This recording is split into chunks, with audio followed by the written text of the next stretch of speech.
শূন্য হাতে এসেছিলাম, যা পেয়েছি তা অনেক। আফটার প্রিয়তমা রাজকুমার এসেছে, তারপর তুফান এসেছে, তো সবার মনে তুফান ধরিয়ে দিয়েছে।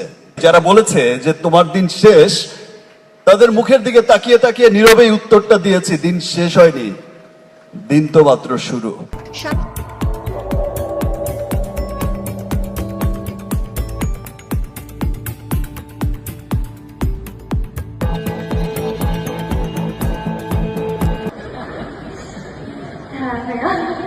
তোমার অডিশন লাগবে না,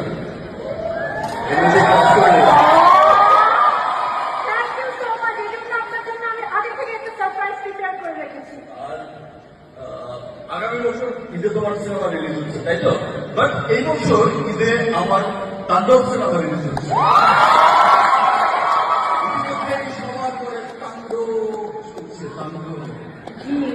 এবার দেশের বাইরে থেকে যে তাণ্ডবের ধারা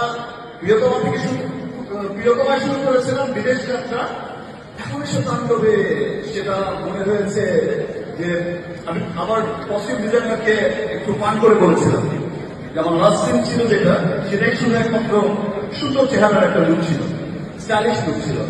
তো একটু পান করে বলেছিলাম, শোনো, এমন একটা ড্রেস আমাকে পরাতে হবে যে ড্রেসটা দেখলে আর যে লাস্ট লুকটা দেখলে, ধরো দেশে তো দু চারটা এমনিতেই পরে, ওভারসিজে যেন দু চারটা পড়ে যায়।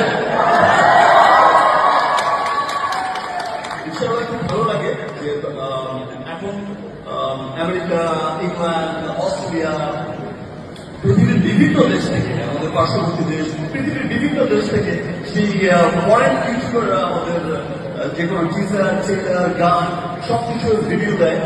এটা সত্যি খুব আনন্দের। ইনশাআল্লাহ অচিরেই আমরা আরো অনেক অনেক দূর এগিয়ে যাব।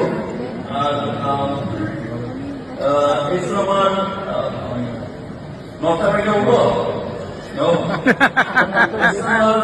মিডল ইস্টের ডিস্ট্রিবিউটর হচ্ছে এসকে ফিল্মস, আর হচ্ছে বলবো সবাই তাণ্ডবের জন্য দোয়া করবেন। তোমার সিনেমার জন্য অনেক শুভকামনা রইল। আমি চাচ্ছি আপনার সাথে আপনার নেক্সট টাইম দেখা হবে পর্দায়। তো তার আগে আমি আপনার জন্য একটা সারপ্রাইজ প্ল্যান করেছি। কোথাও যাবেন না, এখানেই থাকুন। স্টার্ট।